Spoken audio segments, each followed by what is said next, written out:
혹시 열매가 없는 삶에 대해서 여러분 상상해 보신 적이 있습니까? 노력한 것만큼 대가가 없다는 것, 내가 열심히 무엇을 했는데 그것에 대한 열매가 없다는 것은 이건 참 불행한 일인 것 같습니다. 우리가 항상 무엇인가 노력을 한다면 그 노력하는 것에 대한 합당한 열매를 기대하고 그 일을 합니다. 만약 열매를 기대하지 않고 그 일을 한다는 것은 그것은 거짓말일 것입니다. 농부가 씨앗을 뿌린다면 당연히 그 씨앗을 뿌린 것에 대한 열매를 거둘 것을 기대하고 씨앗을 뿌리겠지요. 학생이 열심히 공부를 하고 있다면 그 열심에 합당한 성적을 기대하는 것이 당연한 것입니다. 노동자가 열심히 일을 하면 그 일을 한 것만큼 대가를 받는 것, 그 기대하는 것 당연한 것 아니겠습니까? 무엇을 하든지 그 열매를 기대하고 하는 것은 당연한 이치인데 만약 열매가 없다면 그 대가가 주어지지를 않는다면은 그 행한 모든 것이 어떤 의미가 있겠습니까? 그래서 예수님께서도 열매를 맺히지 못하면 차라리 그 가지를 찍어서 불에 던져 사르는 것이 당연한 것이다. 이렇게 우리에게 말씀해 주신 적도 있습니다. 따라서 이 신앙생활이라고 하는 것에도 열매라고 하는 것이 존재합니다. 당연히 열매를 맺어야죠. 그래서 예수님께서는 그 열매를 맺는 삶의 중요성에 대해서 우리에게 가르쳐 주시기 위해서 비유 하나를 이야기를 해 주셨는데 그것은 포도나무 비유였습니다. 이 포도나무 비유는 우리가 잘 아는 요한복음 15장에 있는 말씀인데요. 우리 그 말씀 비유 중에 일부 구절을 함께 읽도록 하겠습니다. 4절에서부터 6절, 요한복음 15장 4절에서부터 6절까지의 말씀입니다. 우리 같이 한 목소리로 읽겠습니다. 자, 시작. 내 안에 거하라. 나도 너희 안에 거하리라. 가지가 포도나무에 붙어 있지 아니하면 스스로 열매를 맺을 수 없음 같이 너희도 내 안에 있지 아니하면 그러하리라. 나는 포도나무요 너희는 가지이라. 그가 내 안에 내가 그 안에 거하면 사람이 열매를 많이 맺나니 나를 떠나서는 너희가 아무것도 할 수 없음이라. 사람이 내 안에 거하지 아니하면 가지처럼 밖에 버려져 마르나니 사람들이 그것을 모아다가 불에 던져 사르느니라. 아멘. 예수님께서는 열매를 맺는 삶, 그 열매를 맺는 삶을 누리기 위해서는 포도나무 가지가 포도나무에 붙어 있어야 된다라고 그렇게 말씀해 주셨습니다. 포도나무 가지가 포도나무에 붙어 있어야 열매를 맺는 것과 같이 15장 4절의 말씀 보시게 되면 너희는 내 안에 거하라 말씀해 주셨습니다. 그리고 내 안에 거하면 나도 너희 안에 거하리라. 너가 내 안에 거하고 내가 너의 안에 거하면 사람이 열매를 많이 맺나니. 다시 말해서 열매를 맺는다는 것은 주님 안에 거하는 것이다. 하나님 안에 거해야, 우리 예수 그리스도 안에 거해야지만 열매를 맺을 수 있다라고 말씀하시면서 그 열매를 맺어야 할 때 우리는 주님께 포도나무 가지가 포도나무에 붙어 있는 것처럼 그 안에 거해야 된다라고 말씀하셨습니다.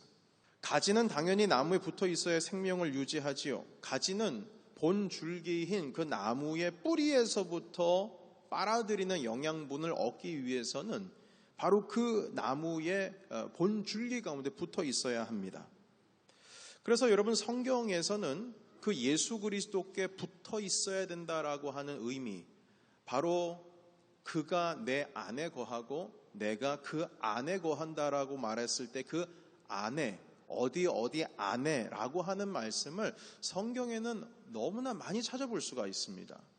특별히 고린도 전후서 그리고 에베소서 빌립보서에서는 뭐 하루가 멀다 하고, 표현이 맞는지 모르겠지만 매 장마다 매 구절마다 이 안에서라고 하는 표현을 너무나 쉽게 우리가 찾아볼 수 있어요. 여러분 잘 아시는 주 안에서 기뻐하라.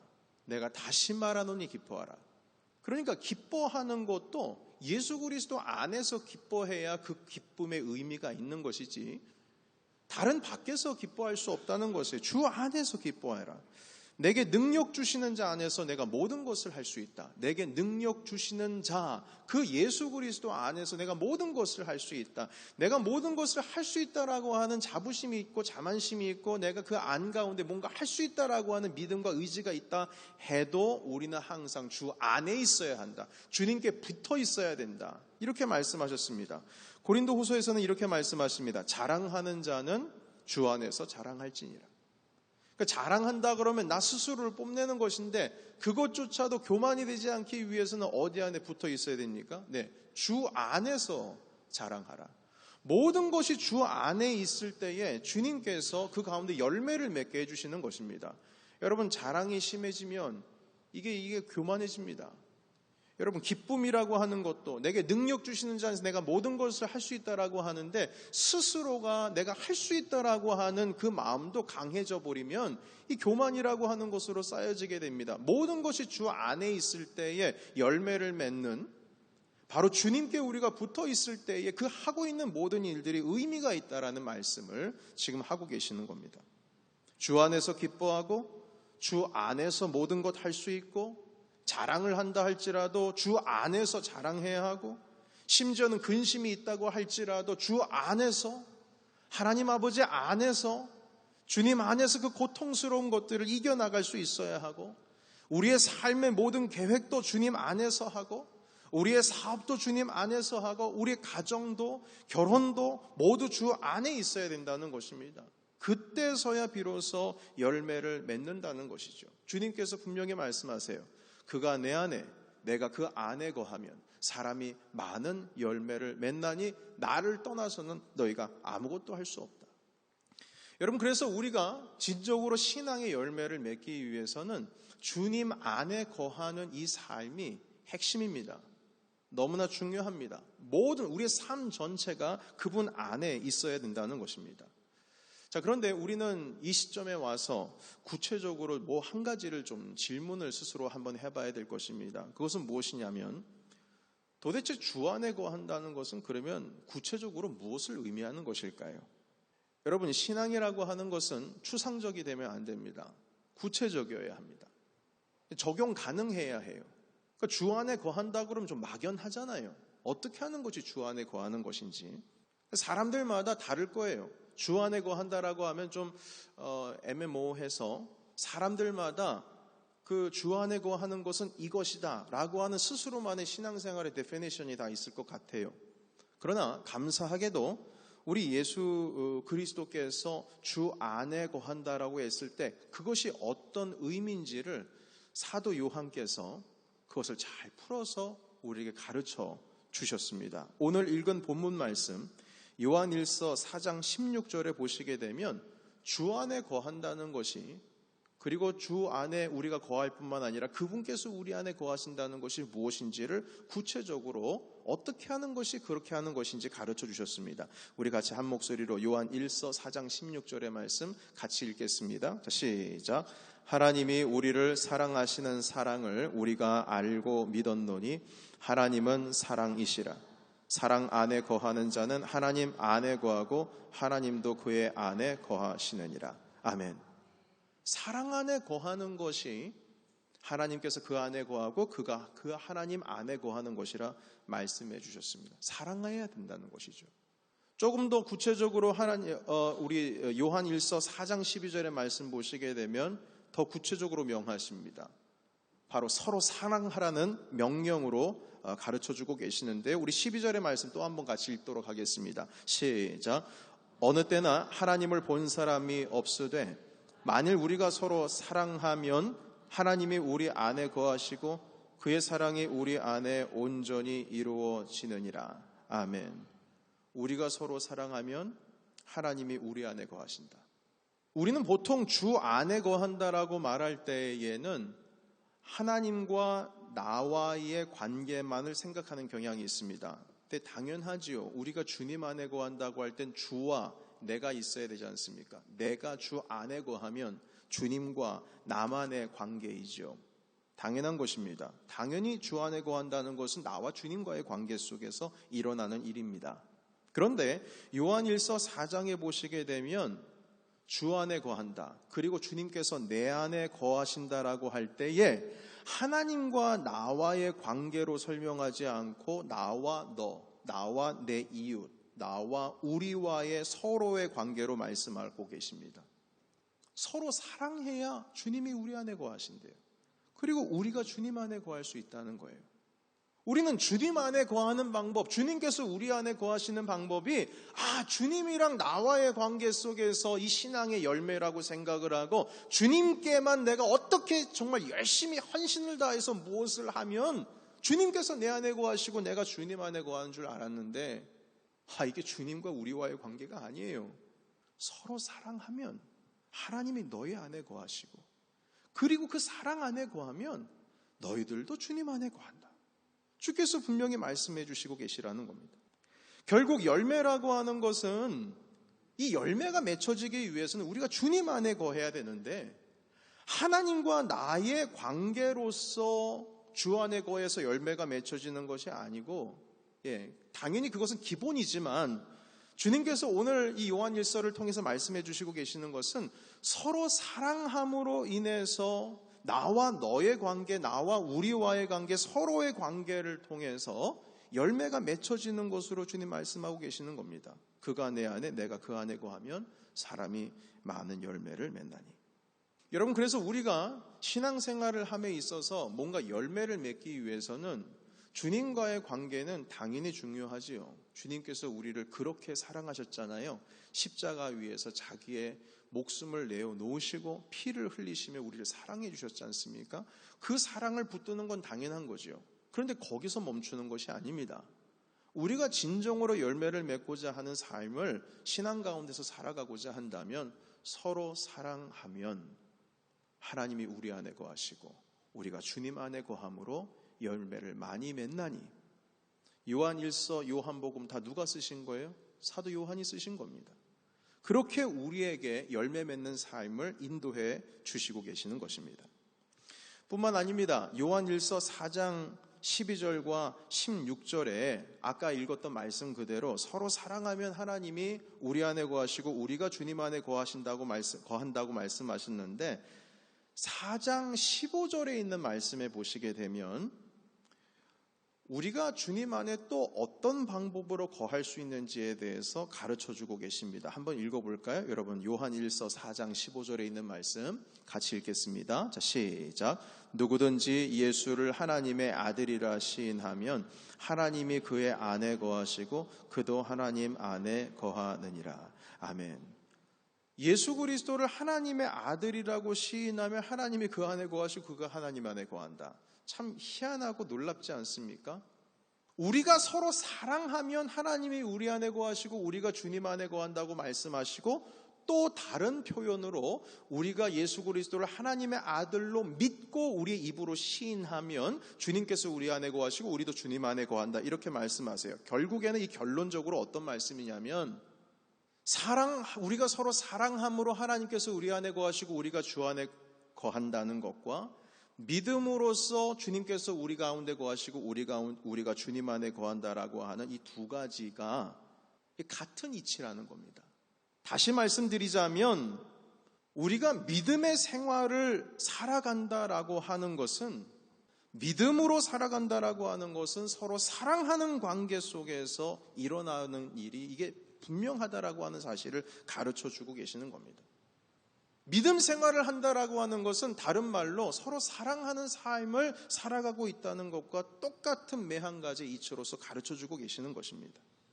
여러분, 그래서 열매 맺는 삶은 참된 믿음의 삶으로서 서로 사랑해야 하는 관계를 떠나서는 이게 말을 할 수 없는, 논의를 할 수 없는, 뭔가 증명을 할 수 없는 그러한 것이라는 것을 우리가 알 수가 있습니다.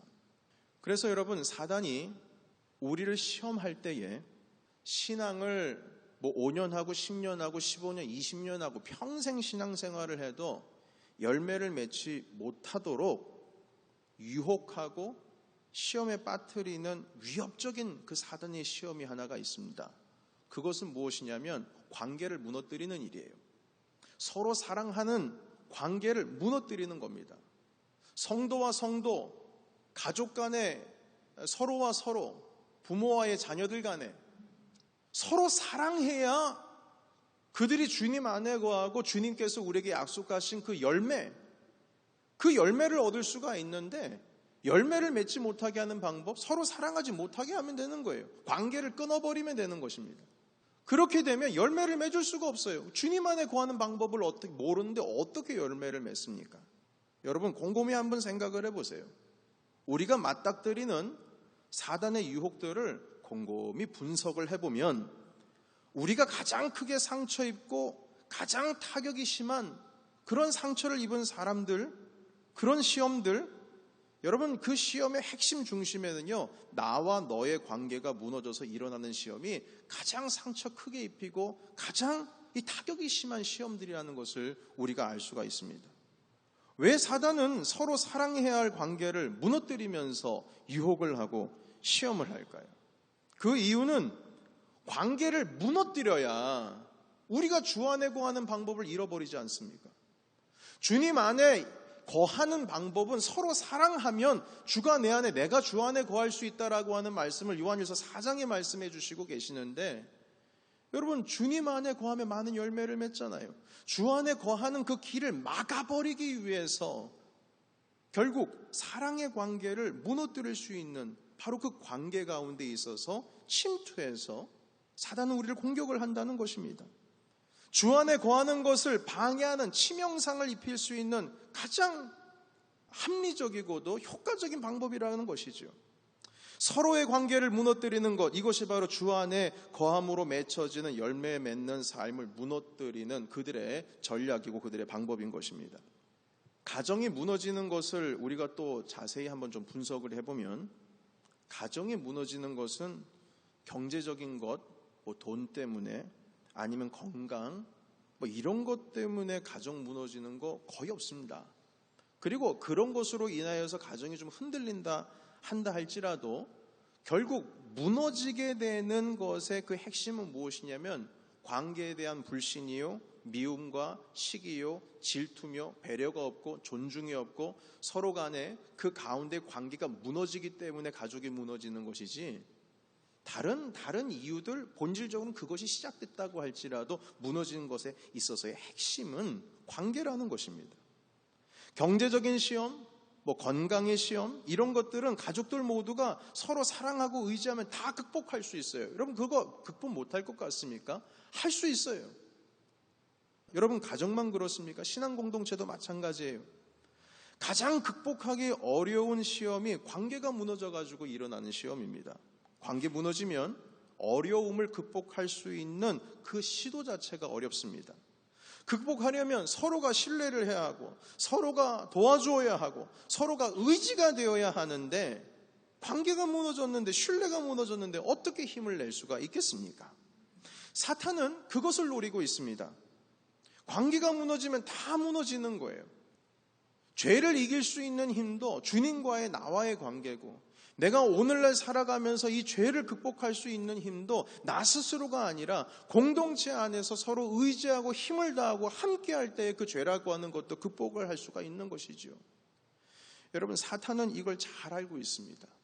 주 안에 거하는 방법을 무너뜨리려고 하고 있어요. 서로 사랑해야 주 안에 거할 수가 있고 주님께서 우리 안에 거할 수가 있는데, 여러분, 그거 주 안에 거하는 거 막는 길 다른 거 하나도 없습니다. 하나 있어요.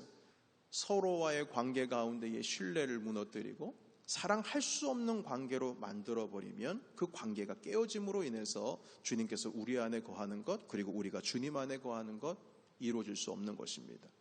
결국 그것으로 말미암아 우리 가운데 신앙의 열매 또한 맺혀질 수가 없는 것이죠.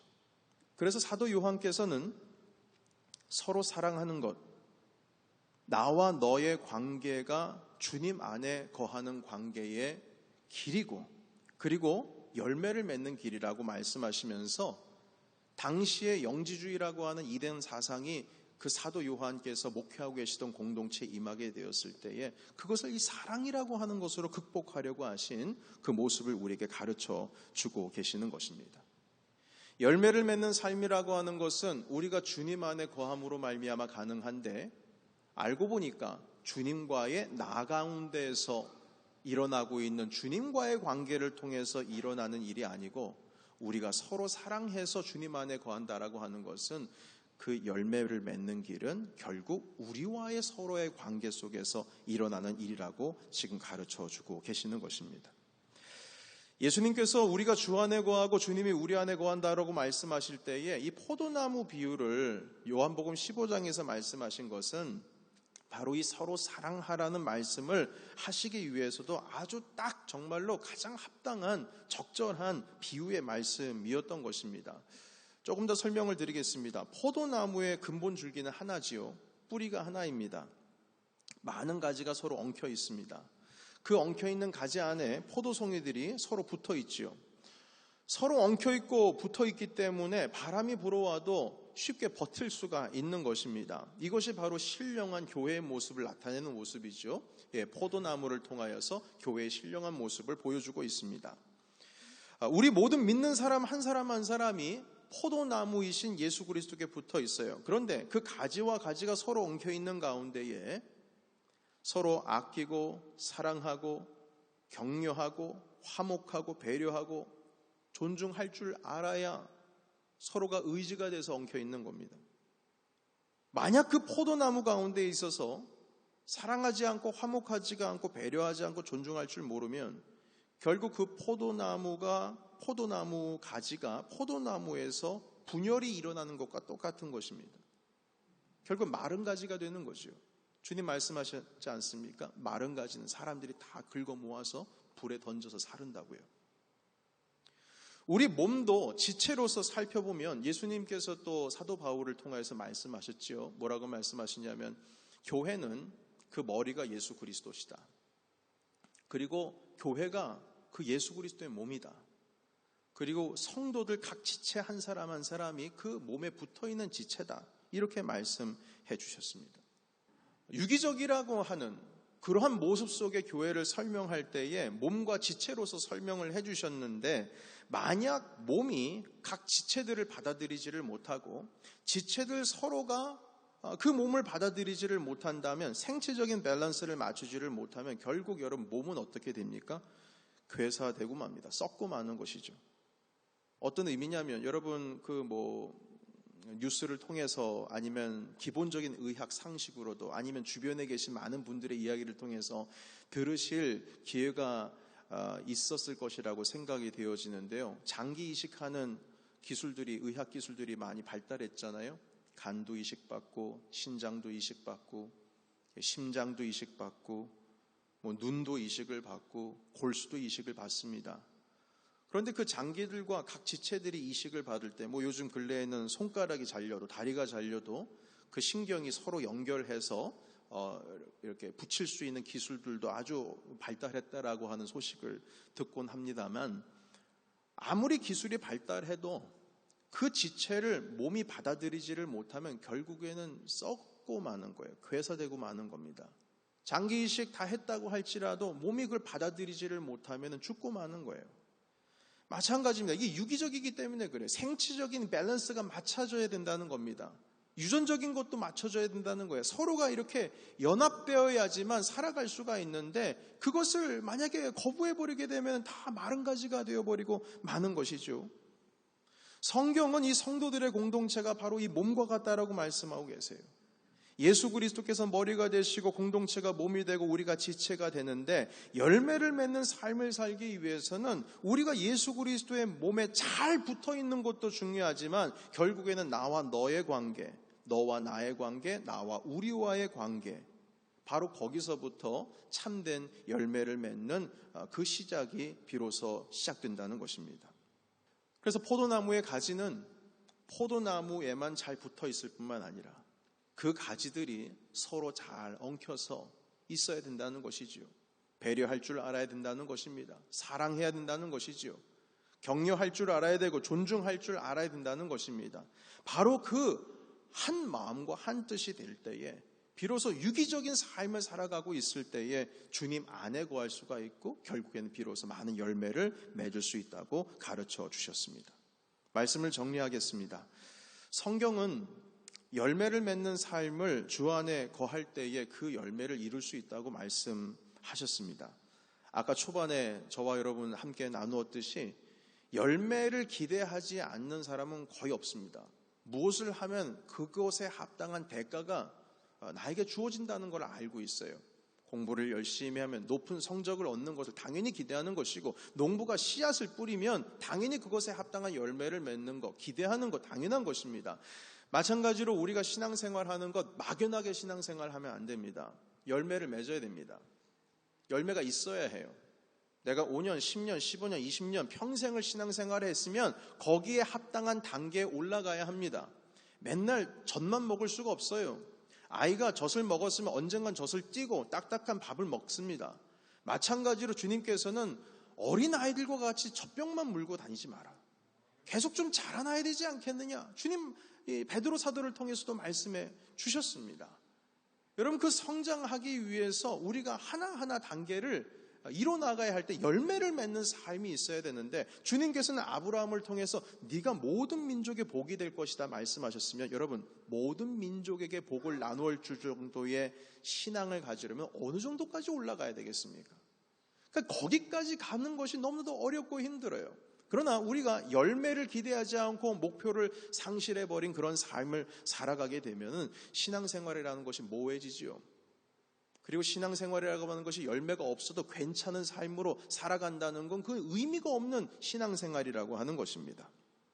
주님 말씀하셨습니다. 열매를 맺기 위해서는 너희가 내 안에 거해야 되고 내가 너희 안에 거해야 된다. 그리고 하신 말씀이 서로 사랑하라. 그러면 내가 너희 안에 거하고 너희가 내 안에 거하리라. 주님 말씀해 주셨습니다. 열매를 맺는 삶에는 열심도 있어야 하고 부지런도 있어야 되고 그리고 헌신도 있어야 될 것입니다. 주님과의 관계 속에서 이루어야 할 나의 열심과 헌신이 분명히 있어야 합니다. 그러나 주님께서는 오늘 말씀하시기를 한 가지를 더 말씀하셨습니다. 서로 사랑해야 한다. 주변을 둘러봐야 된다고 말씀해 주셨어요. 그래서 내가 단지 하나님을 향해서만 관계가 올바로 되어 있을 뿐만 아니라 내 주변을 내가 좀 돌아보고 있는지, 내가 상대방을 존중히 여기고 있는지, 상대방을 더 나보다 더 better, 낮게 여기고 있는지, 배려하고 아끼고 있는지, 격려하고 있는지, 존중히 여기고 있는지, 더욱더 나 스스로와 하나님을 향한 관계가 아니라 나와 너의 관계를 향하여서 우리의 눈을 돌릴 때에 비로소 우리는 주 안에 거할 수 있고, 그것으로 말미암아 우리는 열매 맺는 삶으로 들어갈 수 있을 줄로 믿습니다. 여러분, 우리 교회 공동체 가운데에 이제 많은 열매를 맺을 뿐만 아니라 그 열매를 나누어 줘야 할 시점 가운데 우리가 이미 와 있습니다. 그 모든 것을 감당하기 위해서 단지 주를 향한 열심만이 그것이 충족되는 것이 아니고, 우리의 주변을 돌아볼 때에 비로소 나눌 수 있는 열매 풍성이 맺히는 우리 교회가 될 줄로 믿습니다. 저와 여러분의 삶 가운데에 주님께서 주신 이 사랑을 기억하시면서 서로 사랑함으로, 그래서 주 안에 거함으로 결국 열매 맺는 삶으로 하나님께 영광이 되시는 저와 여러분이 되시기를 예수님의 이름으로